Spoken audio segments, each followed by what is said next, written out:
première question, c'est est-ce que la pêche est un frein à la... Est-ce que la protection, pardon, de la baie d'étoile est un frein à la pêche? Donc, comme je l'ai dit, moi, je me réjouis que ce décret soit passé, parce que la notion de durabilité est entrée dans nos politiques.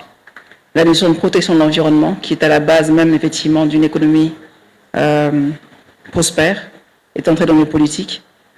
Ce n'est pas du tout compatible, bien loin de là.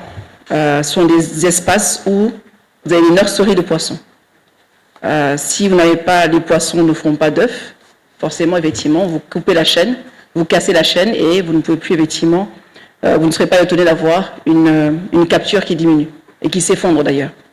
Donc, ces protections sont justement là pour nous assurer que la capture, que la production des différentes espèces, que la préservation est assurée.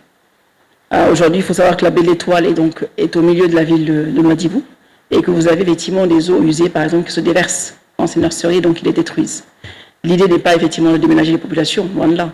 C'est faire en sorte que toutes ces pollutions qui aujourd'hui détruisent ces herbiers marins soient détournées et soient effectivement traitées dans les stations d'épuration avant d'être rejetées en mer. La seconde question, c'est sur est-ce que cette protection va permettre réellement de, je dirais, de punir, en tout cas de sanctionner les infractions qui seront faites au plan d'aménagement. J'ai envie d'y croire et je pense qu'on mettra les moyens pour. Maintenant, c'est toujours difficile de partir de 0 à 100. Donc c'est un processus, c'est également de l'éducation environnementale, c'est également de l'accompagnement des populations pour qu'elles-mêmes s'approprient ces textes et s'approprient effectivement cette notion de, cette nécessité de protéger l'environnement.